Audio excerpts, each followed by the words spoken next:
سورہ آل عمران آیت نمبر 96۔ آپ حضرات کے پاس پارے کا پہلا پیج ہے، آخری لائن ہے۔ اعوذ باللہ من الشیطان الرجیم، بسم اللہ الرحمن الرحیم۔ ان اول بیت وضع للناس للذی ببکۃ مبارکا وہدی للعالمین، فیہ آیات بینات مقام ابراہیم ومن دخلہ کان آمنا،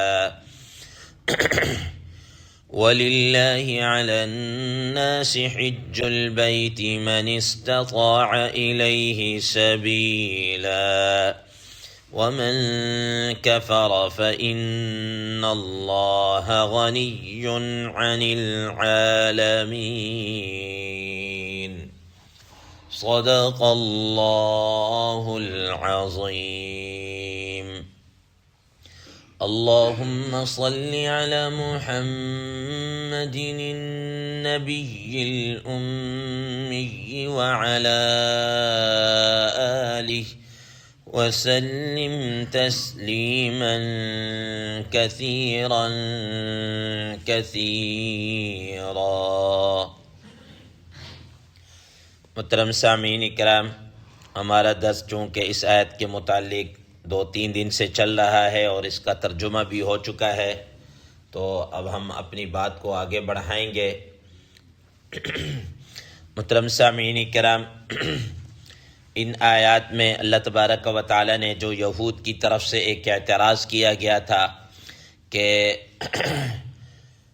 بیت المقدس یہ بیت اللہ شریف سے افضل ہے اور یہ سابقہ حضرات انبیاء علیہ الصلاۃ کا قبلہ رہا ہے، اور تم ملت ابراہیمی کی اتباع کا دعویٰ کر رہے ہو، تو تم اس کی طرف رخ کر کے نماز کیوں نہیں پڑھتے؟ تم بیت اللہ شریف کی طرف کیوں رخ کر کے نماز پڑھ رہے ہو، حالانکہ بیت المقدس بیت اللہ سے افضل ہے؟ تو اللہ تبارک و تعالیٰ نے ان کی اس بات کا جواب دیتے ہوئے فرمایا تھا، ان اول بیت وضع للناس، کہ سب سے پہلا گھر جو دنیا کے اندر عبادت خانہ کے طور پر، عبادت کے طور پر جو بنایا گیا ہے، وہ اللہ کا گھر، وہ بیت اللہ شریف ہی ہے۔ اب اس کی تعمیر اور اس کے سارے چیزیں آپ حضرات کے سامنے آ گئیں۔ پھر بیت المقدس کی مختصر تاریخ بھی کل آپ حضرات کے سامنے بیان کر دی تھی، اور اس کا قبلہ ہونا کب سے شروع ہوا، کیا ہوا، وہ بھی آپ حضرات کے سامنے کل کے درس کے اندر یہ بات آ گئی۔ اب اللہ تبارک و تعالیٰ اسی کے متعلق مزید فرما رہے، ان اول بیت وضع للناس للذی ببکۃ مبارکا وہدی للعالمین، کہ وہ مکان جو ہے وہ مکہ مکرمہ کے اندر ہے۔ محترم سامعین کرام، یہاں پر لفظ بکہ استعمال ہوا ہے، اور لفظ بکہ جو ہے یہ بھی مکہ مکرمہ کو ہی کہا جاتا ہے۔ قرآن مجید 26واں پارہ سورہ فتح، وہاں پر لفظ مکہ ہی استعمال ہوا ہے، بِبَطْنِ مَكَّةَ مِن بَعْدِ أَنْ أَظْفَرَكُمْ۔ اب مکہ کو بکہ کیوں کہا گیا، اس کی 2 وجہ بیان کی گئی ہیں۔ حضرات مفسرین کرام رحمہ اللہ فرماتے ہیں، ایک تو اس وجہ سے کہ عربی گرامر کے اعتبار سے جو با اور میم ہے، ان کا جو ایگزٹ پوائنٹ ہے، جس کو ہم مخرج کہتے ہیں، ایگزٹ پوائنٹ، نکلنے کی جو جگہ ہے، وہ چونکہ دونوں ہونٹ ہیں، یہاں سے نکل رہا ہے، تو قرب کا لحاظ کرتے ہوئے با کو میم سے، میم کو با سے تبدیل کرنا یہ عربوں کی ایک روایت ہے، ایک عادت ہے۔ اس وجہ سے انہوں نے مکہ کو بکہ کیا ہے کہہ دیا ہے، اس اصطلاح کے پیش اللہ تعالیٰ نے استعمال کیا ہے۔ بعض راتی فرماتے ہیں کہ حضرت عبداللہ ابن عباس رضی اللہ تعالی عنہ سے یہ بات نقل فرمائی جاتی ہے، فرماتے ہیں کہ نہیں، بکہ اور مکہ یہ دونوں الگ الگ جگہ ہیں۔ وہ الگ الگ جگہ کیسے ہیں؟ وہ کہتے ہیں کہ جہاں پر وہ خاص بیت اللہ شریف کی وہ جو عمارت، 4 کونی عمارت بنی ہوئی ہے، ٹھیک ہے، وہ بکہ کہلاتا ہے، اور اس کے علاوہ باقی جو اس کے ارد گرد جو علاقہ یا شہر ہے، یہ مکہ کہلاتا ہے۔ یہ انہوں نے اس کے اندر تھوڑی سی کیا کی ہے، توجیہ بیان کی۔ بہرحال بکہ ہو یا مکہ، بات کیا ہے، ایک ہی ہے۔ تو اللہ تبارک و تعالی نے فرمایا کہ ہم نے اس کو کیا بنایا، مبارکن، ہم نے اس کو باعث برکت بنایا ہے۔ محترم سامعین اکرام، اب یہ مکہ مکرمہ کی جو برکتیں ہیں یہ ظاہری برکتیں بھی ہیں اور باطنی برکتیں بھی ہیں۔ ظاہری برکتیں تو آپ حضرات مشاہدہ کرتے ہی رہتے ہیں کہ وہ کیا ہے کہ اللہ تبارک و تعالیٰ نے اس کے اندر ایسی ظاہری برکتیں رکھی ہے کہ سیدنا ابراہیم علیہ الصلاۃ نے دعا مانگی تھی، ربنا انی اسکنت من ذریتی بواد غیر ذی زرع عند بیتک المحرم، اے اللہ میں اپنی اولاد کو اس ایسی زمین کے اندر میں ٹھہرا رہا ہوں جو واد غیر ذی زرع، اس کے اندر نہ کھیت ہے، نہ کھلیان ہے، نہ کچھ سایہ ہے، نہ صاحبان ہے، بالکل ایک ریگستان سا ایک علاقہ ہے، کہیں پہاڑ ہے، کہیں کس طرح کے، اس طرح کے کوئی پہاڑی علاقہ ہے اور ریگستان ہے، اور کوئی ایسے قریب میں کوئی باغات نہیں ہے، کوئی کھانے پینے کے کوئی ایسے ذرائع نہیں ہے، ایسی جگہ پر میں اپنی اولاد کو بنا۔ تو گویا کہ یہ مکہ مکرمہ اس وقت ایسی جگہ پر دستیاب، چاروں طرف اس کے پہاڑیاں اور آگے دور دراز تک صحرا، کوئی قریب میں کوئی ایسی کھیت کھلیان، کوئی زراعت کھیتی کا کوئی ایسا نہیں ہے۔ تو اللہ تبارک و تعالیٰ نے ایسی جگہ پر اس مکہ مکرمہ کو بسایا۔ اب دیکھیں حضرت ابراہیم علیہ السلام نے وہاں دعا مانگی، وَارْزُقْهُم مِّنَ الثَّمَرَاتِ لَعَلَّهُمْ يَشْكُرُونَ، اے اللہ یہاں کے رہنے والوں کو آپ نے کیا کر دینا ہے، ان کو رزق کی چیزیں آپ نے پہنچانی ہے، کھانے پینے کے سب رزق آپ نے ان کو کیا ہے دینا ہے۔ اب دیکھ لیجئے قرآن مجید کے آیت مبارکہ کے اندر 20ویں پارے میں اللہ تبارک و تعالیٰ فرمایا یجبا الیہ ثمرات کل شیء، کہ ہر ایک چیز کا جو پھل ہے نا وہ سارے کا سارا وہاں پر کھینچ کے وہاں پر آ رہا ہے، یجبا کھینچ دینا، ٹھیک ہے نا، وہاں پر آ رہا ہے۔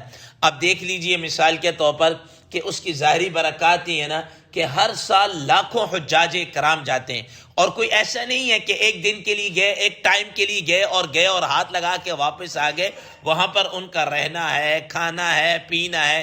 اب یہ ساری چیزیں، ان کا کھانا پینا، رزق لاکھوں آدمی کا وہاں پر آ رہا ہے۔ اب مکہ مکرمہ کی اپنی ذاتی آبادی اتنی نہیں ہوتی ہوگی جتنے کیا کہتے ہیں حج کے ایام میں 2-3 مہینے جو لگ جاتے ہیں، ٹھیک ہے نا، وہاں پر کتنی آبادی سے 3-4-5 گنا کیا ہے زیادہ بڑھ جاتا ہے۔ پھر آپ دیکھ لیجئے کہ ہر سال لاکھوں کی تعداد میں لوگ عمرہ کرنے کے جاتے ہیں۔ صرف اس سال یہ 2025 میں جو ان کا شوال سے لے کر اور اپریل سے لے کر اب تک یہ تقریباً کوئی 8-9 مہینے کے اندر تقریباً جو اخباری رپورٹیں ہیں وہ ان کی سعودیہ.com جو ان کی اپنی رپورٹ ہے اس کے مطابق 15 ملین افراد، یعنی کہ 1.5 کروڑ افراد جو ہے وہ اس وقت عمرہ کر کے جا چکے ہیں، 1.5 کروڑ۔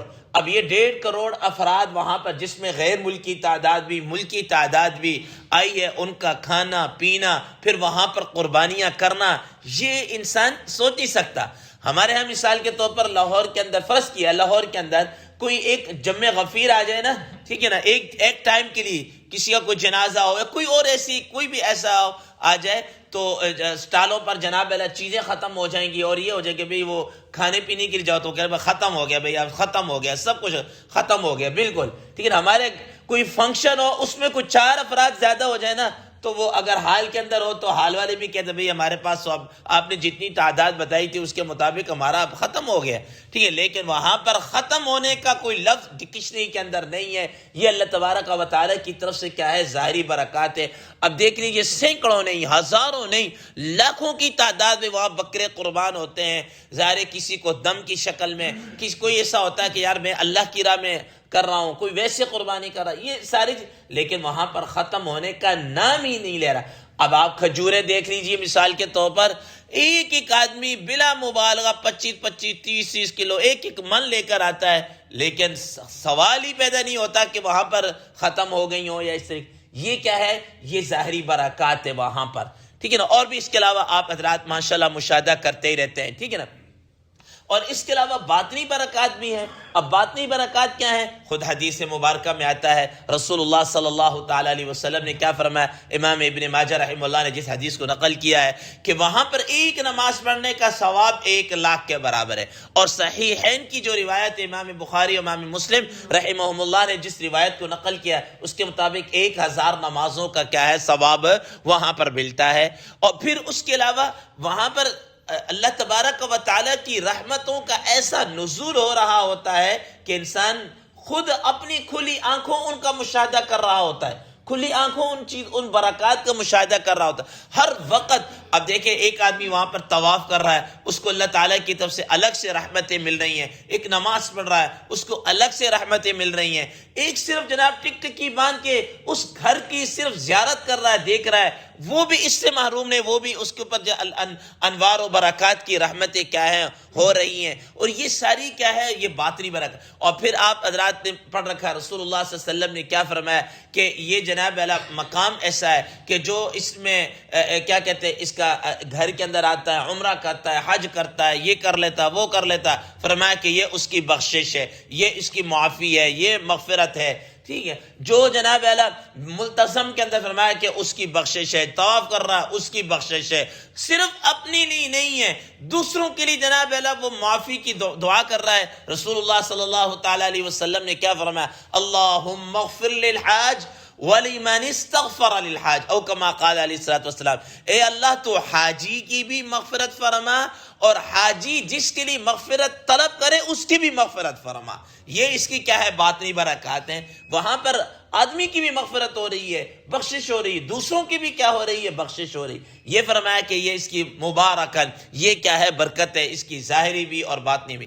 اور آگے فرمایا وَهُدًى لِّلْعَالَمِينَ، اور یہ سارے جہان والوں کے لیے کیا ہے، ہدایت ہے، ہدایت ہے۔ محترم سامعین کرام، اب ہدایت کیسے؟ ایک تو آدمی وہاں پر موجود ہے، وہ اس کی طرف رخ کر رہا ہے، اس کو چوم رہا ہے، اس کو محسوس کر رہا ہے، اس کی برکات کا مشاہدہ کر رہا ہے۔ اب ہم جیسے کچھ لوگ جو ہیں وہ دور دراز کے علاقوں کے اندر بیٹھے ہوئے ہیں، اب ان کے لیے رہنمائی فرمایا کہ اس کی طرف رخ کر کے نماز پڑھ لو، تو یہ ہمارے لیے کیا ہے، رخ بھی ہے۔